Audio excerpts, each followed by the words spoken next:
뭔가 눈빛이라든가 이런 것들을 보면 확실히 북한군이 맞아요. 예. 제 주변에도 이렇게 군생활하다 온 친구들이 좀 있거든요. 근데 그 친구들의 말투랑 좀 많이 비슷해가지고 그 친구들 생각도 좀 많이 나가지고 모자이크를 안 해줘가지고 이 친구들의 가족들은 아마 무사치 못할 것 같고, 만약에 이 친구들 다시 포로 교환을 한다고 해도 이 친구들은 가서 아마 무사치 못할 겁니다. 근데 그걸 못하고 잡혔다? 그것도 그냥 배신 행위로 간주해버려요. 이 친구들은 아마 돌아가도 무사치 못하다고 봅니다. 없다고 봐야죠. 마지막 가치는 우크라이나 포로들과 이제 교환하는 그게 아닐까라는 생각이 듭니다. 로또 당첨이다, 남의 일이라고 그냥 하는 얘기가 아닌가라는 생각이 듭니다. 정하늘이라고 하고요. 저는 이제 북한에서 군생활을 하다가 2011년에 DMZ를 넘어서 왔고요. 최전방이었습니다. 그러니까 DMZ에서 그냥 DMZ를 지키는 부대였기 때문에 현재는 한국에서 배우로 일하고 있고 이제 북시탈이라는 유튜브 채널을 운영하고 있습니다. 좀 인간의 기본적인 그 본능을 알게 됐던 것 같고요. 총알이 날아오니까 먼저 부모님을 부르는 게 아니라 저 위에 누군가가 있으면 제발 좀 살려주십시오라는 그런 본능이 저절로 이제 부르짖음이 나왔고, 총알이 막 날아오고 그 다음에 갑자기 정신이 팍 들면서 이제 그 DMZ로 들어온 게 막 후회가 되는 그런 상황이었던 것 같습니다. 그때 이제 이성이 조금 딱 돌아오는 것 같았고, 그 짧은 순간인데 그 정말 그 영화에서 보면은 이제 파노라마처럼 팍 지나가는 게 어떤 느낌인지 알겠더라고요. 제 짧은 인생이 막 그 순간순간에 그 중요했던 순간들이 막 이제 지나가는 그런 경험을 했었습니다. 처음에는 좀 긴가민가 했었고요. 왜냐면 이제 AI 사진들이라던가 그런 거 조작된 것들이 되게 많이, 페이크 뉴스들이 되게 처음에 많았어가지고, 근데 이제 뭐 우크라이나 그 실제적인 이제 포로라든가 그런 사람들이 등장하고 인터뷰를 하는 것들을 보면서 유심히 지켜봤죠. 이 진짜 구사하는 말투라든가 그리고 또 이제 단어라든가 그런 것들을 이제 유심히 지켜봤던 것 같고요. 근데 보면은 확실히 뭐 북한군 포로가 맞는 것 같아요.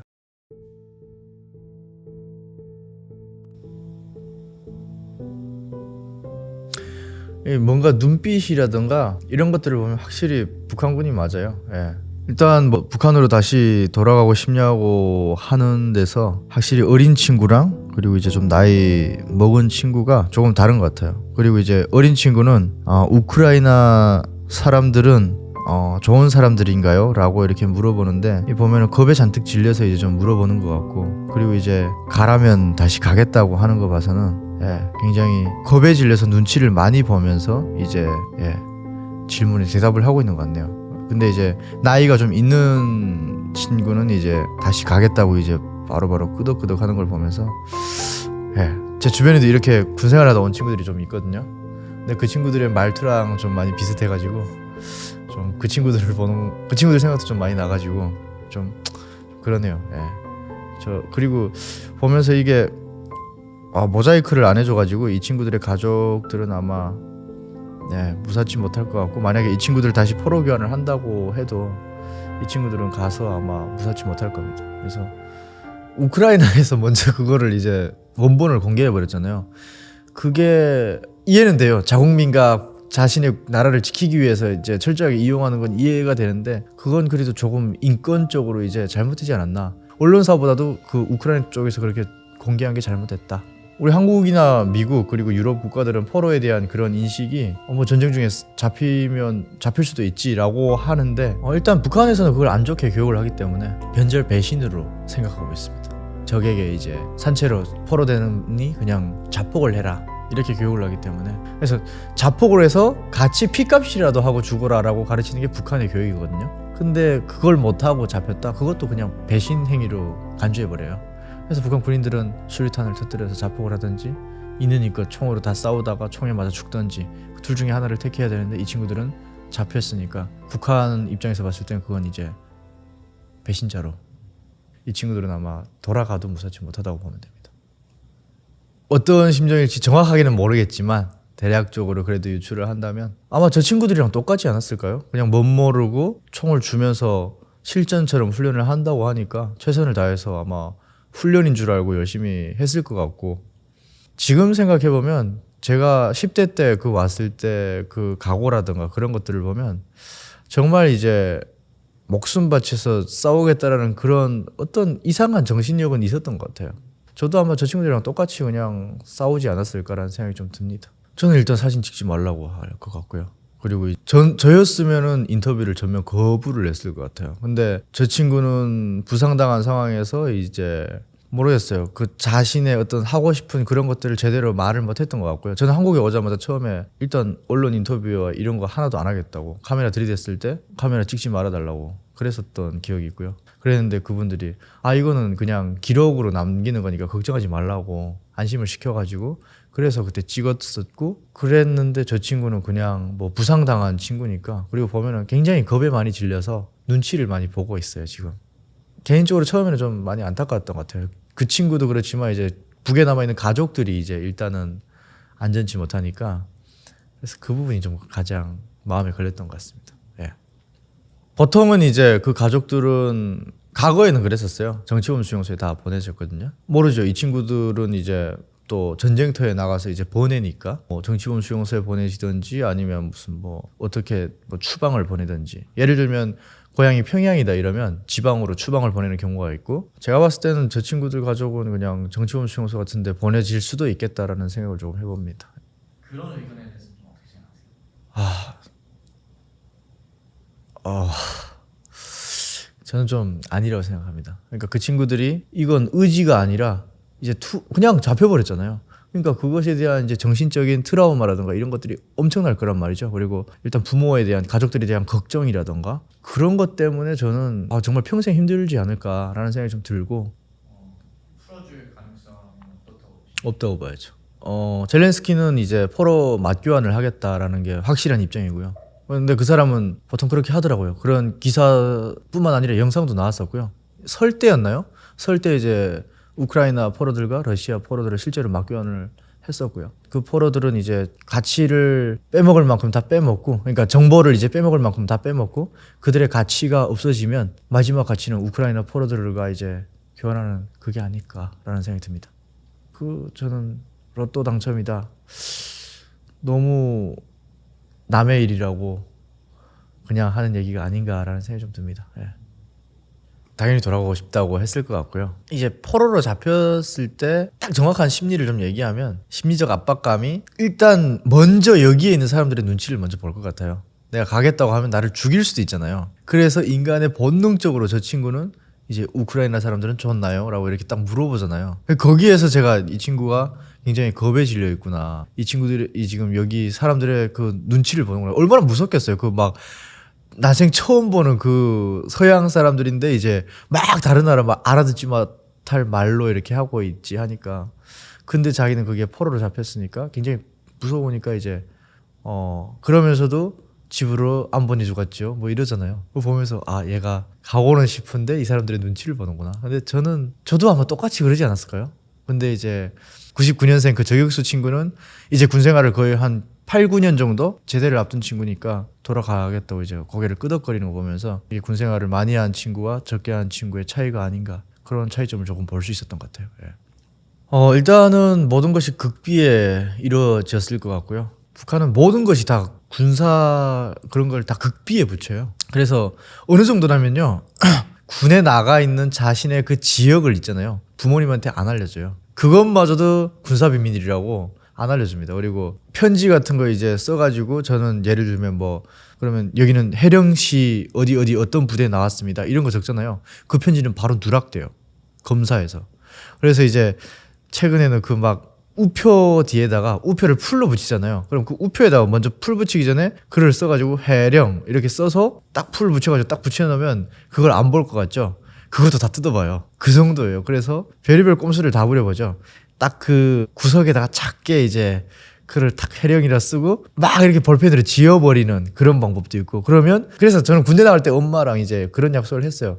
제가 그렇게 할 테니까 편지를 구석구석 잘 헤쳐봐라 해서, 그리운 부모님에게 하면 운 안에다가 그 동그라미 있잖아요. 그 안에다 이제 작게 무슨 해 써놓고, 다른 데다가 이제 다른 동그라미 안에다 뭐 령 뭐 이렇게 쓰고, 뭐 그런 방식으로 조금 표기를 했던 것 같아요. 근데 어머니가 그래도 다행히 어디에 가 있는지는 알더라고요. 그걸 어떻게 캐치를 하셨던 것 같고, 편지를 어머니는 한 2통 정도 받아봤고, 편지가 1년에 1통밖에 1년에 2통밖에 안 가요. 6개월에 한 통 정도 가고. 그러다 보니까 그 정도로 극비니까 뭐 전쟁터로 간다. 이거는 완전히 탑 시크릿이죠. 예, 그러니까 당연히 일반 군인들은 모를 수밖에 없죠. 예.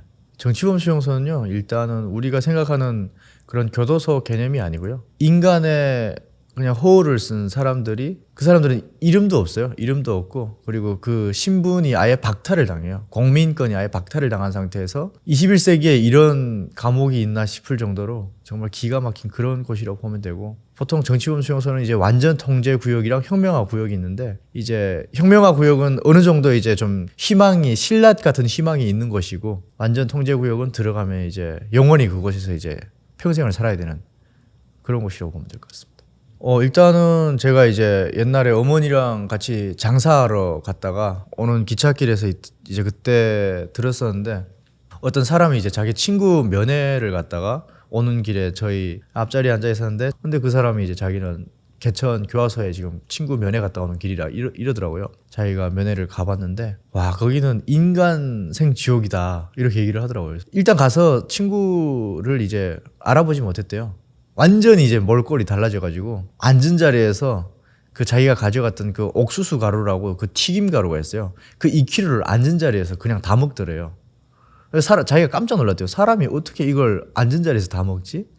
그걸 다 먹고 그 시간이 정해져 있어가지고 친구가 앞에 있는데 말을 거의 질문을 했는데도 말 시키지 말라고 그러더래요. 나 지금 먹어야 된다고. 그리고 막 먹고, 담배가 이제 자기가 그 여가 담배라고 해서 우리가 그런 피는 고급 담배를 이렇게 가지고 가는데, 그걸 신발 밑에 다 깔아서 넣더래요. 그래서 너 라이터는 있냐 했더니, 자기가 이제 일주일에 한 번 혹은 한 달에 한 번 이제 학원가 당번을 할 때 그때 이제 불 앞에 이제 갈 수 있어가지고 이 담배를 몰래 피울 수 있다 그러더래요. 근데 정치범들은 평생 못 나옵니다. 예.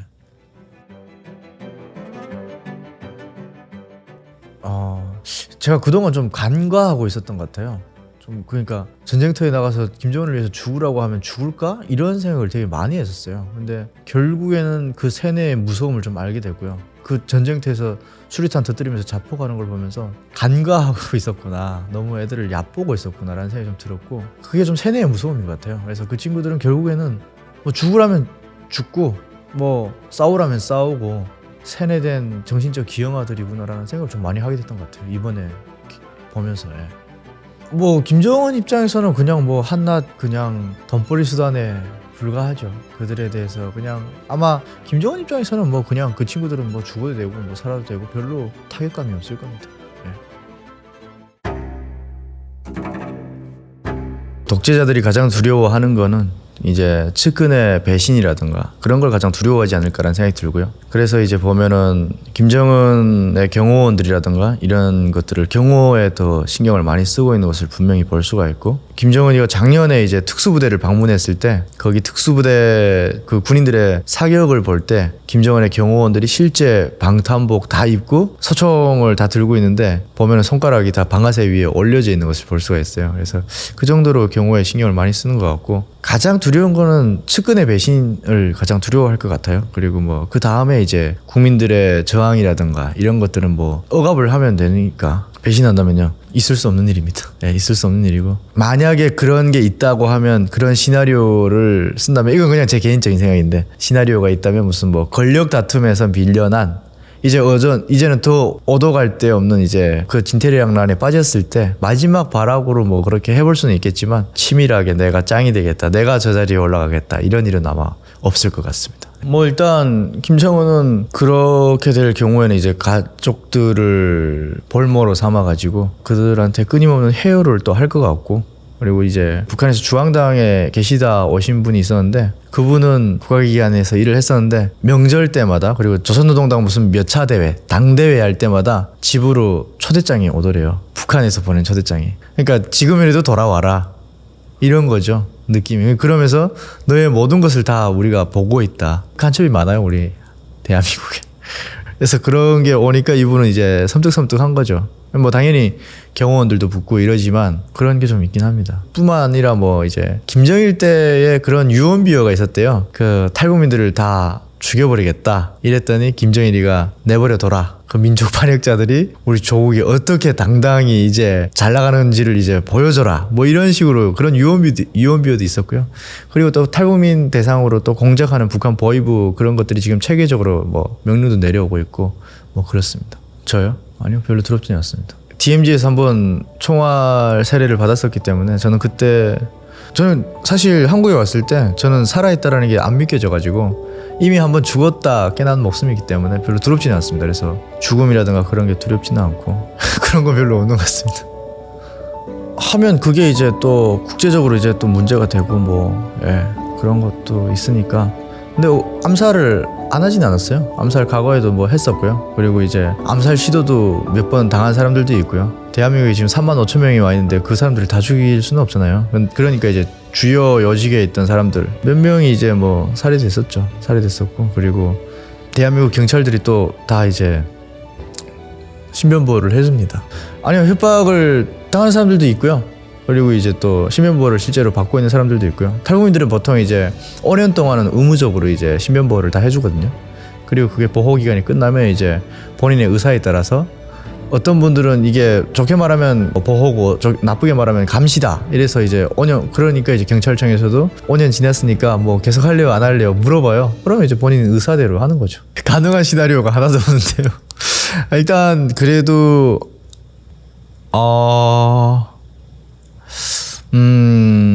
내부 혁명은 쉽지 않은데 군사 침략도 쉽진 않을 것 같고 1번으로 하겠습니다. 1번으로. 예. 그것도 쉽지는 않겠지만 1번이 그나마 그래도 가능성이 있을 것 같아요. 예. 김정은이는 이제 미국이나 중국이나 그리고 러시아나 이런데 솔직히 뭐 말해서 필요한 악이라고 생각해요. 그 대국들 입장에서는. 굳이 이제 김정은을 마음만 먹으면 미국은 이제 얼마든지 암살을 할 수 있고 그럼에도 불구하고 그냥 내버려 두는 거죠. 지구에는 이제 악이 존재해야 히어로가 있기 때문에 그런 거라고 보고 있고요. 그래서 이제 근데 김정은은 마음만 먹으면 제거할 수 있음에도 불구하고 그냥 내버려 두는데 더 이상의 그 어떤 그런 정치적인 요소들 때문에 제거를 해야 되겠다 해서 암살을 하는 그런 경우가 생기지 않을까라는 생각을 조금 해봅니다. 내부에서의 암살은 조금 힘들지 않을까라는 생각이 좀 드네요. 그러니까 그걸 뚫어야 되는 경호막이 너무 많아가지고 김정은이가 다니는 모든 어디 행사장이나 그런데 반경 3km, 4km, 5km를 이제 겹겹이 철통으로 이제 경호를 하기 때문에 근접 경호가 쏴 죽이면 안 되냐?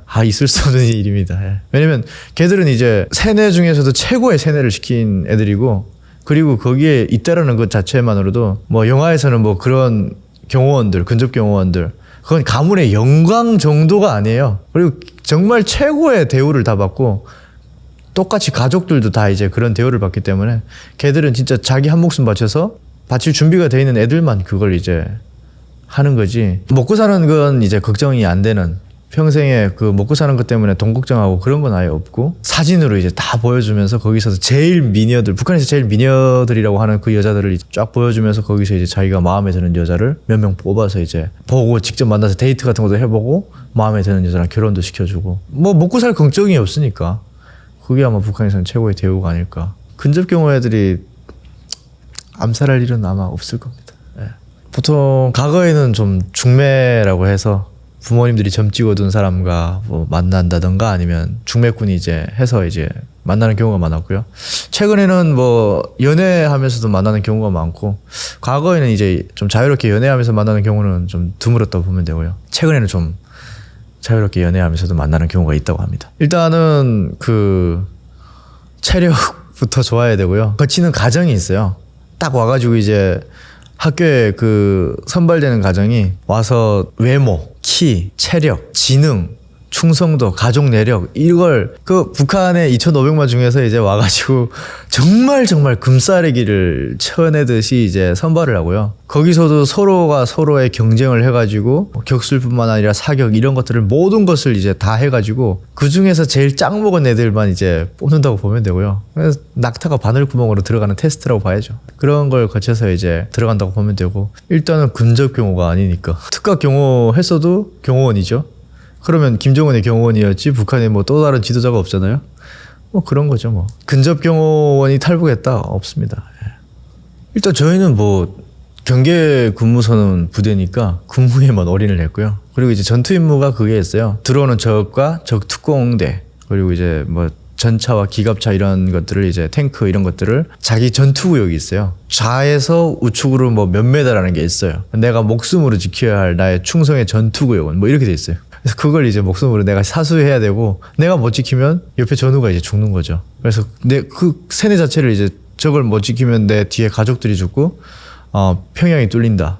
뭐 이런 식으로 이제 세뇌를 시키죠. 그래서 그게 이제 전투 임무 중에 하나였고 대비는 이제 뭐 북한에서는 그때 전투 스물이 이제 우리 한국으로 치면 진돗개 발령 비슷한 거예요. 그런 것들을 이제 해가지고 몇 분 안에 이제 자던 상태에서 전투복 다 입고 무기 다 들고 완전 무장한 상태로 초소까지 이제 몇 분 컷을 하냐 그런 것들을 계속 테스트를 했던 것 같아요. 근데 그게 원래 5분이었던 것 같아요. 근데 그 5분을 못 해요. 그게 기상 했을 때 이제 뭐 30초 만에 옷을 입는다 치더라도 신발 신고 무기 들고 뭐 각자 분대 위치로 전투 위치로 이렇게 다다다다다 뛰어가서 이제 전후까지 뛰어가는 거 5분 컷 안 나와요. 그래서 맨날 이제 다시 했던 욕 처먹고 그랬던 기억이 좀 있습니다. 뭐 지금 우크라이나에서 그걸 보여주고 있잖아요. 그래서 그걸 보면서 저도 많이 바뀌었을 거라고 생각했는데 지금도 잘 안 바뀌었구나라는 걸 보면서 좀 충격을 먹었던 것 같습니다. 전투 의지가 지금도 있다라는 걸 거기에 동원된 친구들을 보면서 조금 알게 됐던 것 같아요. 그래서 많이 안타까웠습니다.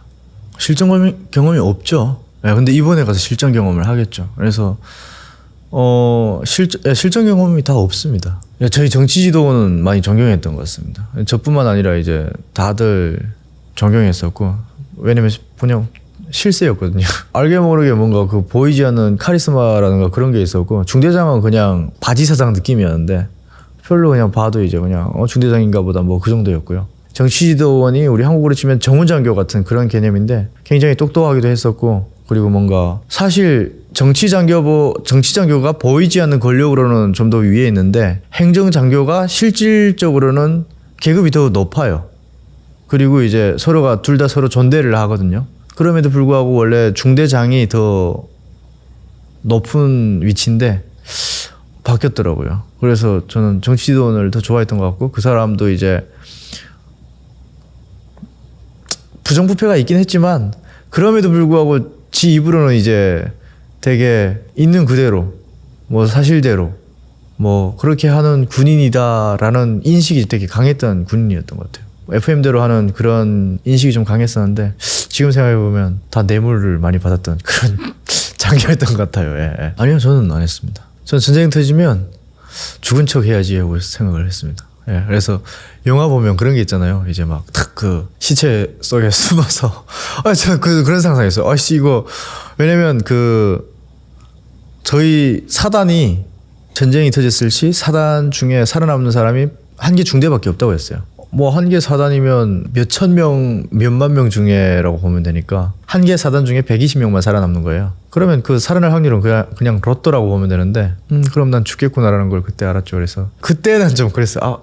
만약 그 시신 속에 딱 숨으면 어떻게 되지? 뭐 이런 상상을 많이 해봤던 것 같습니다. 뭐 저뿐만 아니라 다른 군인들도 해봤을 것 같긴 하겠지만 밥이요? 아니면 네, 식량.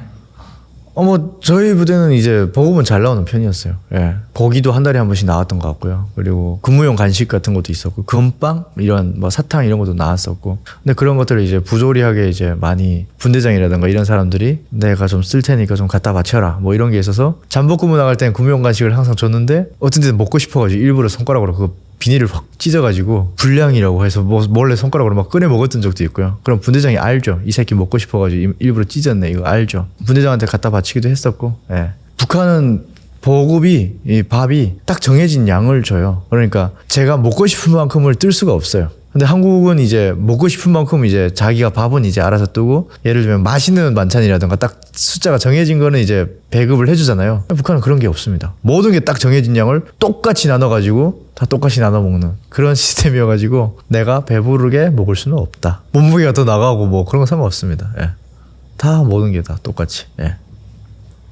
최전방이니까 도망가지 말라고 이제 보급이 좋았던 것 같습니다. 앞이 이제 뭐 바로 이제 한국인데 자긍심을 가지라. 너네는 특별하다. 이런 걸 이제 인식시켜주기 위해서 그래서 조금 특별한 대우를 해줬던 것 같습니다. 말 못합니다. 예, 눈이 딱 감겨가지고 그냥 영양실조에 걸린 군인들로 득실득실하고요. 저희는 이제 전방에 있을 때 뒤에 애들을 까마귀 부대라고 불렀어요.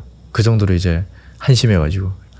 걔네는 그냥 옥수수밥에다가 절임무, 절임배추 이거 없어가지고 못 먹습니다. 예.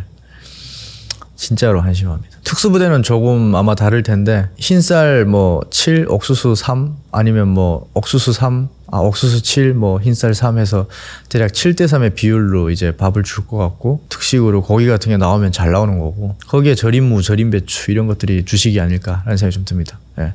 그 특수부대도 다 똑같은 특수부대가 아니고 좀 레벨이 좀 다 다르고 네임밸류가 다르고 뭐 어디 정찰 총국이다, 어디 직속이다 이런 데에 따라서 다 다릅니다. 그래서 사단 직속 정찰 중대, 뭐 정찰 소대 뭐 이러면 보급이 상당히 잘 나가요.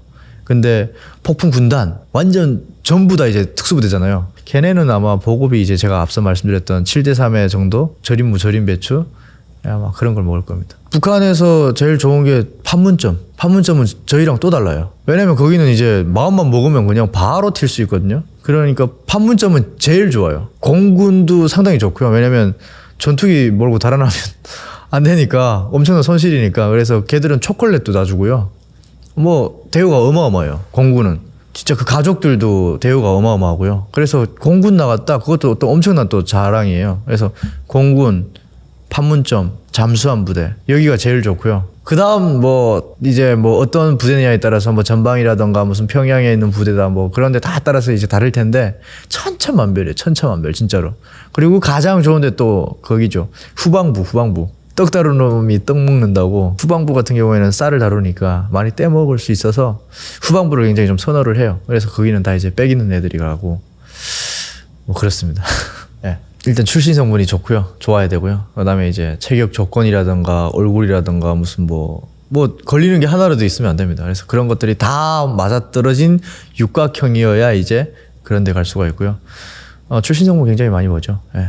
군인, 국민 둘 중에서 어느 쪽이 더 지금 힘들게 살고 있다고 보시나요? 글쎄요. 북한 내부에서는 뭐 그래도 군인들이 아닐까요? 그러니까 그게 어떤 사람이냐에 따라 다 다를 것 같고요. 뭐 장교들이다.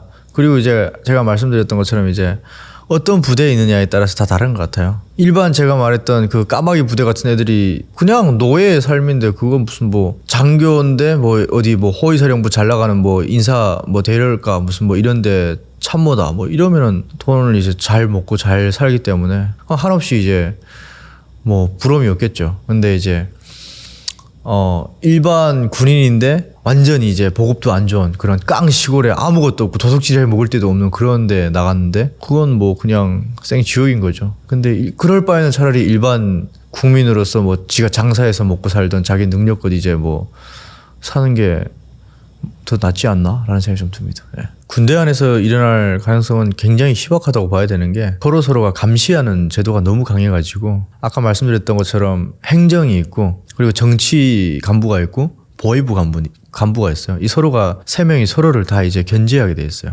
그래서 서로가 서로를 감시하고 조금이라도 이제 뭐 동향에 문제가 있다. 그러면 이제 가장 먼저 걸고 자빠지는 게 정치적인 문제로 걸고 자빠져요. 그리고 이제 보위부라고 해서는 걔들은 이제 수령에 대한 조국 보위. 보위부가 제일 무섭긴 해요. 보위부보다도 또 무서운 게 또 정치부고 그다음에 행정은 이제 그냥 뭐 다 이걸 돌아가게 해야 되는 그냥 시스템적인 거니까. 근데 여기서 이제 보위부 스파이라는 게 있어요. 누군지 모르고 그러기 때문에 저희 분대장도 항상 이제 했던 말이 너 짧은 혀 때문에 긴목 날아갈 수 있으니까 혀 조심해라. 입 조심해라. 이 말을 항상 했어요. 그 이유가 이제 보위부 스파이가 있기 때문이죠. 그래서 그 보위부 스파이는 항상 이제 누군가의 모든 거를 이제 동향을 다 이제 적어가지고 일주일에 한두 번씩 보고를 해요. 그래서 종이 쪽지에 써서 보위부 지도원 방 밑에다 이제 싹싹 던져 넣으면 그걸 보고 보위부 지도원은 면담을 요청하죠. 가서 너 여기서 무슨 문제가 있냐. 보위부 지도원을 만났다 그러면 분대장이 겁나 기합을 줘요. 너 이 새끼 뭐 실수를 했냐? 무슨 말을 잘못했냐? 왜 근데 너를 만났냐? 그런 것들이 그 보위부 스파이 애들이 몇 명 있는지 몰라요. 누군지 서로가 서로를 모르기 때문에. 항상 이제 그런 체제로 이제 감시 체제로 항상 돌아가기 때문에. 그리고 일주일에 한 번씩 또 생활총화를 해요. 그 생활총화라는 게 예를 들면 이제 자신의 마음가짐을 이제 다 점검하는 시간이에요. 조직으로부터. 그래서 모든 사람들이 다 있는 앞에서 장군님의 말씀에 비춰봤을 때 나는 이러이러한 것들을 잘못했다. 그래서 이런 것들을 앞으로는 고치도록 하겠습니다. 이렇게 이제 하고 그리고 이제 우리 PD 동지를 비판하겠습니다. 이렇게 하는 거예요. 제가 같이 군생활을 했잖아요. 근데 우리 PD 동지는 이제 저랑 같이 근무 서는데 무기를 내려놓고 잠을 잤습니다. 다 있는 앞에서 그거 까발리는 거예요. 그러면 이제 이 사람은 이제 망신 중에 개망신을 당하면서 난리 나는 거죠. 그러니까 서로가 서로를 그러면 이제 뭔가 잘못했다 이걸 잡을 수밖에 없어요. 딱 어디 가잖아요. 그러면 일을 하는데 농땡이 쳤다. 오케이 너 비판감이다 이 새끼하고 딱 데스노트에 적어놓는 거예요. 근데 그게 또 자기 상관은 잘 못하고 만만한 게 이제 후임이니까 후임의 잘못을 다 이제 하는 편이에요. 근데 다른 분대원은 또 상관이 없어요. 그러니까 같은 분대 상관만 안 하면 돼요. 다른 분대원이 뭐 잘못했다. 비판하면 되는 거예요. 그러니까 서로가 서로를 조금만 요만큼 잘못하는 것도 이제 다 흠집이 되는 거죠. 예. 그래서 쉽지 않습니다. 예. 아니요, 보상 안 받죠. 그건 무조건 해야 되는 어떤 그 하나의 프로그램이기 때문에 내가 이번 주에 할 건을 한 건 해놔야 돼요. 무조건. 예. 그래서 무조건 해놓고 기억해뒀다가 그래서 이제 딱 쓸 때 이제 누구를 비판하지 했다가 만만한 그런 사람이 있어요. 그러면 이제 딱 저 사람 해야 되겠다. 왜냐면 했을 때 이제 나중에 또 막 그러거든요. 너 나를 감히 이렇게 해요. 막 그게 없을 사람으로 해도 저 사람은 뭐 그냥 넘어가지 않을까 하면 만만해 보이면 이제 해가지고 근데 그 사람이 잘못을 안 했다. 그럼 할 게 없잖아요. 그러니까 무조건 어떻게든 그 사람이 잘못한 걸 찾아야 되는 거예요. 흠집을. 힘들죠. 예. 모사리 기간. 그래서 이제 1년 정도 힘듭니다. 예. 북한에서 스마트폰이나 이런 것들도 알죠. 예. 알죠. 그래서 그런 사람들은 이제 백이 좋은 애들은 노골적으로 쓸 수도 있고요. 근데 이제 백이 없다 그러면 이제 몰래 그 아지트 같은 걸 만들어 놓고 그러니까 민간인들 집에다가 핸드폰을 맡겨놔요. 거기 들락날락 하면서 이제 자기 핸드폰 쓰고 뭐 통화도 하고 그 집에다가 도둑질해서 이제 물건 갖다 주기도 하고 뭐 그런 거죠. 바깥 세계에 대한 정보도 얻게 될 수도 있는. 뭐 그런 애들은 다 탈북합니다. 예. 그런 애들은 이제 뭐 어쩔 거예요. 전우야 나랑 이제 이 정권을 한번 뒤집자 이럴 것 같아요. 이 더러운 정권 씨발에 더러워서 못 살겠다. 탈북해야지 하고 이제 뭐 탈북한 친구들도 있고 가족이 있으니까 그냥 더러워도 내가 그냥 가서 내 살 길을 찾아서 열심히 살겠다 그런 거죠. 그래서 다들 그게 있어요. 이 체제에 순응하기 위해서 자신만의 그 코스가 다 있거든요. 빨리 가서 입당을 하고 대학 추천을 받고 대학교 졸업해서 단간부 코스 밟아가지고 그 위에 지배하는 지배계층이 되겠다. 다 그러고 있어요. 저 역시도 그랬었고요. 빨리 입당을 하고 빨리 대학 추천을 받고 그래서 목표가 이제 김일성 종합대학 추천을 받는 거였고 그걸 받아서 이제 가면 뭐 그때 가서 졸업을 하고 그러면 이제 바로 간부과에서 취급을 해요. 북한에서는 입당하고 대학 안 나오고 군대 전역하잖아요. 노동부에서 취급을 해요. 그러면 이제 또 보고 그래 너 저기 가라. 아무데나 그냥 가서 노동자가 되는 거예요. 이제 첫 스타트가 다른 거고 그래서 다들 군대 졸업하고 하나의 스펙이죠. 필수 코스. 그래서 입당을 해야 되고 대학교 나왔다. 그리고 애가 좀 잘생기고 좀 똑똑하고 그러잖아요. 돈 많은 집 그 돈주들이 줄 서요. 자기 딸 이렇게 해서 사위 삼겠다고 대리사위 삼아가지고 장모들이 이제 보통 대학 뒷바라지 해주는 경우도 있고 뭐 그러면 이제 간부가 되고 고속도로 열리고 뭐 그렇습니다. 외모가 많이 중요하지 않아요. 일단 북한은 뭐 외모가 뭐 그렇다고 해서 중요하지 않은 건 아닌데 어떻게 또 우리 살아가면서 외모를 빼놓을 수가 있겠어요. 근데 그건 그렇게 중요한 건 아니고 일단은 똑똑한 거 그게 가장 중요해요. 그리고 군대 갔다 왔는지 입당했는지 거기에 돈 많고 막 다 이러면은 너무 이제 뭐 1등 신랑감이고요. 백마탄 왕자예요 그냥. 근데 그런 애들이 많아요 북한에도. 뭐 제 친구 중에서도 이제 완전히 집이 진짜 잘 살았고 그리고 이제 걔는 딱 그 코스가 정해져 있더라고요. 나는 5년 안에 입당,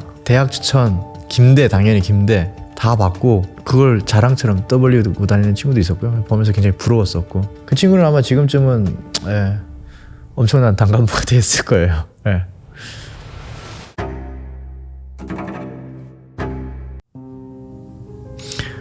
다리 건너 김일성 기념탑을 지나서 지금 군사분계선 쪽으로 도착을 했고 여기까지 이렇게 차량이 왔으니까 제가 봤을 때 뭐 간부 차량이 왔나 보다 하고 이제 그냥 별로 방심했던 것 같습니다. 예, 방심했던 것 같고 갑자기 이제 그걸 받았나 보다. 소식을 받고 군인들이 막 뛰어오네. 막 급하게 촬영 안 돼가 지금 도랑에 걸려가지고 이때 바로 튀었어야 됐는데 안 그랬으면 총을 안 맞았을 수도 있는데 추격하는 북한군 피해서 전력 질주하고 있고 총을 막 쏘고 있네요. 엎드려 싸 하고 있고 서서 싸. 한 명이 남쪽으로 잠깐 넘어왔다가 다시 돌아가죠. 이 친구도 다시 아마 딱 갈 때 이제 옆에 뒤에 있던 사람이 야 임마 그쪽 남쪽이야 임마 아마 이랬을 것 같습니다.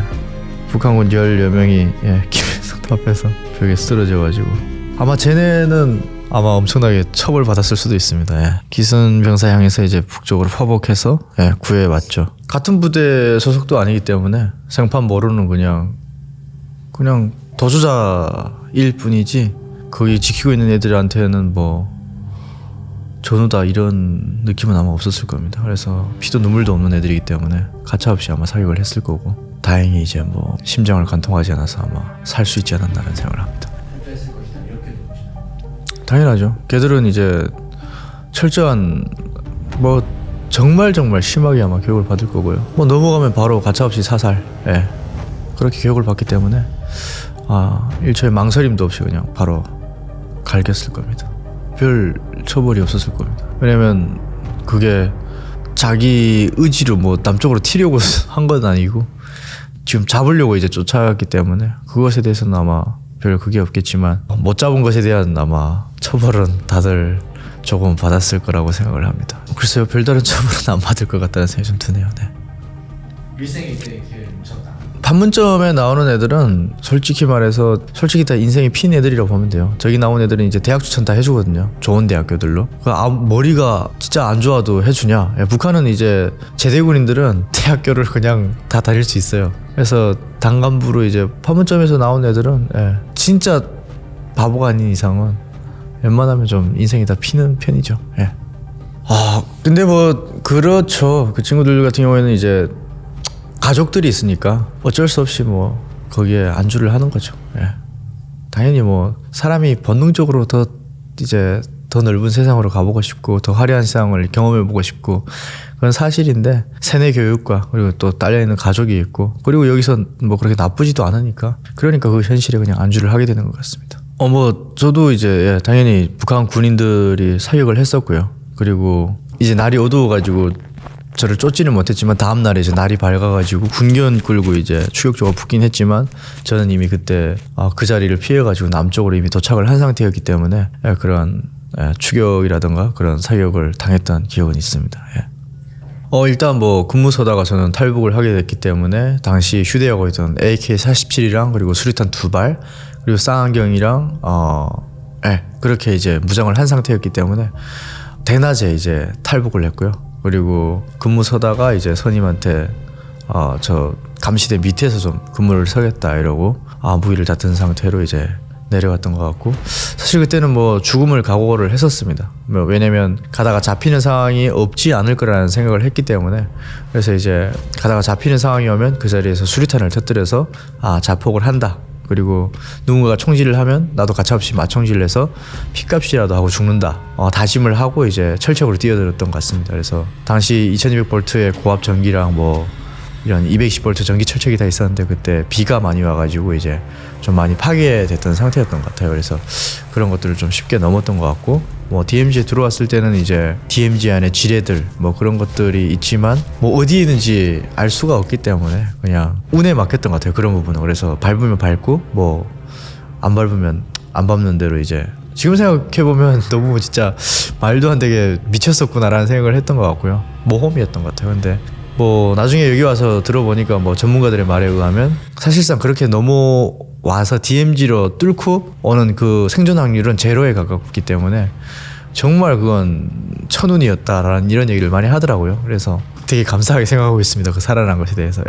그리고 어두운 가정에 이제 뭐 갈대밭이 또 많기 때문에 그 안에 인적이 없다 보니까 수많은 뭐 장애물들 뭐 이제 가시넝쿨이라던가 그런 것들을 이제 막 해치다 보니까 온몸에 이제 피투성이가 되기도 했었고 그런 와중에 북한 군인들이 발견하고 이제 총을 쏘는 그런 상황도 있었고 AK 총탄 12발이 제 머리 1m 위로 날아가는 그런 아찔한 상황이 있었고요. 옆으로 이제 강이 흐르고 있었는데 거기에 총알이 막 내려박히는 그 소리에 이제 잠깐 온몸에 힘이 탁 풀리면서 그 자리에 딱 쓰러져가지고 저 위에 신이 있다면 제발 좀 살려주십시오라는 그런 부르짖음과 함께 DMZ에서 하룻밤을 취침을 하는 그리고 다음날 아침에 이제 작은 고라니 한 마리가 저를 찾아와가지고 그 인기척 소리에 이제 눈을 뜨게 되고 저는 그때 휴대하고 있던 무기를 다시 가지고 정신 차리고 남쪽을 향해서 내려왔고 내려오는 과정에 뭐 배도 고프고 막 지쳐있기도 하고 그래가지고 너무 힘들어서 강가에 막 떠내려온 옥수수 같은 것도 막 날식을 하면서 힘을 재충전했던 것 같고 그렇게 해서 이제 다음날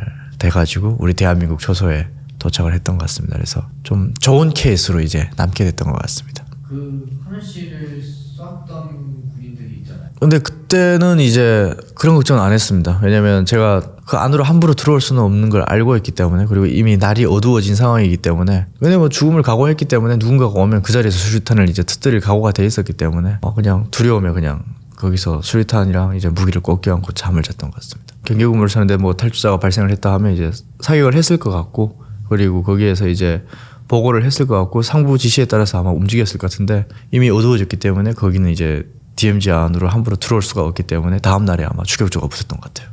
당시 몸무게가 43kg였습니다. 그때는 45kg였고요. 이제 한국에 왔을 때 재보니까 DMZ 넘으면서 2kg가 빠졌더라고요. 그래서 43kg. 그래서 다이어트 하고 싶으신 분은 DMZ 한번 들어갔다 오시면 됩니다. AK가 그렇게 무겁진 않아요. 10kg 정도. 10kg 안 됩니다. 다 합쳐서 탄 차도 30발을 차도 아마 한 6kg? 5kg? 그 정도 될 겁니다. 전혀 무리가 없었던 것 같고요. 왜냐면 그게 유일하게 제가 유일하게 기댈 수 있는 마지막 저를 지켜줄 수 있는 거였기 때문에 그래서 열심히 잘 들고 다녔던 것 같습니다. 그러니까 조금 더 느리게 뛰더라도 그럼요. 그건 뭐 절대로 버리고 오면 안 되는 거였기 때문에 끝까지 가지고 갔던 것 같습니다.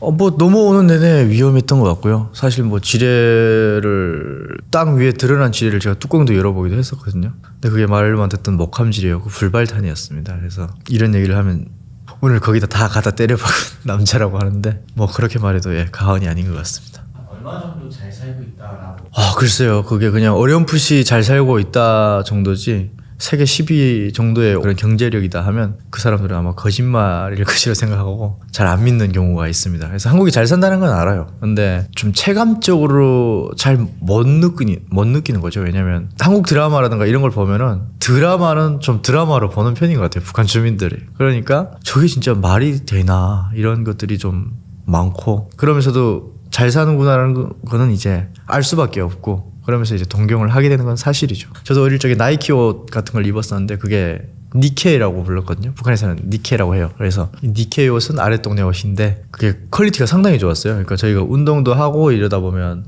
옷이 빨리 구멍이 나거든요. 무릎팍이 빨리 깨지고 이제 팔꿈치가 빨리 나가고 막 옷이 빨리 더러워지고 찢어지고 막 이러는데 나이키 운동복을 입었을 때는 이게 다른 옷을 한 달 만에 구멍 나던 게 그건 한 3, 4개월 막 6개월씩 가는 걸 보고 이게 품질이 굉장히 좋구나라는 걸 그때 알았던 것 같고 친구들이랑 얘기하기로는 이게 아랫동네 옷이래 뭐 이런 얘기를 나눴던 기억이 있고요. 저희 부모님도 이제 한국이 잘 산다라는 거는 이제 옆집 아주머니랑 몰래 이제 얘기를 나누는 걸 저도 들었었기 때문에 그래서 이제 한국이 좀 잘 사는구나 그런 건 알고 있었던 것 같습니다.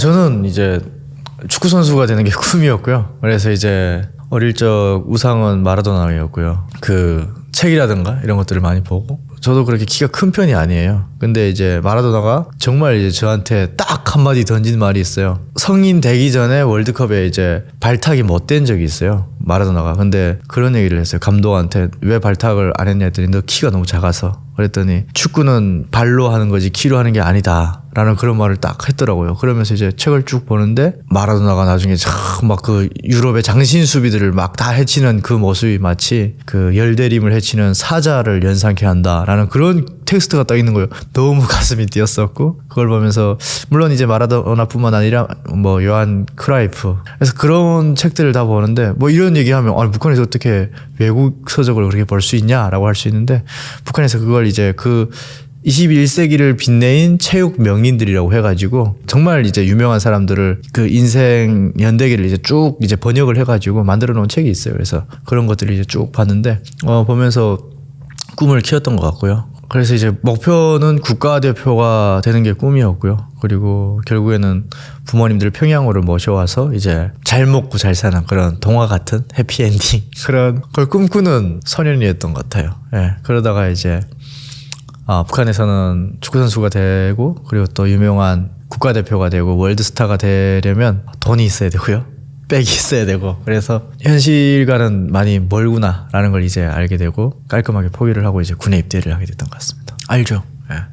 그때 뭐 2010년 말씀하시는 거죠? 예. 그때는 이제 남아프리카 월드컵으로 알고 있는데 그때는 북한에서 대대적으로 이제 본선 진출해가지고 최종 선발 명단과 이제 후보 선수들 사람들의 얼굴을 다 이제 인쇄해가지고 대대적으로 전국적으로 이제 선전을 했던 기억이 있어요. 그러면서 이제 2010년 남아공 월드컵은 이제 엄청난 기대를 이제 북한 주민들한테 불러일으키고 그래가지고 그때 제일교포 선수들도 몇 명 있었어요. 그 정대세뿐만 아니라 그 외에 뭐 한두 명 있었는데 제일 유명한 선수는 정대세 선수여가지고 나머지 사람들은 좀 기억이 안 납니다. 그래서 그걸 보면서 이제 내가 축구를 봤던 기억이 있고 그걸 보면서도 이제 저는 그때 이미 축구를 근데 포기한 상태여가지고 그냥 즐겼던 것 같습니다. 예. 뭐 그냥 자기 거기 다 돌아가서 그냥 다시 축구를 했던 것 같고요. 수용소 축구 선수들 수용소 함부로 안 보냅니다. 예를 들면 돈을 받아가지고 매수가 돼가지고 이제 뭐 자책골을 몰래 넣었다. 이러면 이제 바로 수용소 행위겠죠. 근데 뭐 만약에 져가지고 이제 돌아왔는데 수용소 보낸다. 누가 축구하고 싶겠습니까? 그리고 제가 아까 말씀드렸잖아요. 거기 선발되는 최종 멤버들은 다 있는 집 자식들이라고 단간부 집 자식들이고 한 자리다 하는 내노라 하는 애들이기 때문에 네 있을 수 없는 일입니다. 그럼 이제 좀 더 구체적으로 정한일 씨가 DMZ를 너무 과정을 800mm 더 많이 생길 거라고 생각하시나요? 쉽지 않을 거라고 생각합니다. 예. 쉽지 않을 거라고 생각하고 왜냐면 국경 지역을 완전히 봉쇄했고요.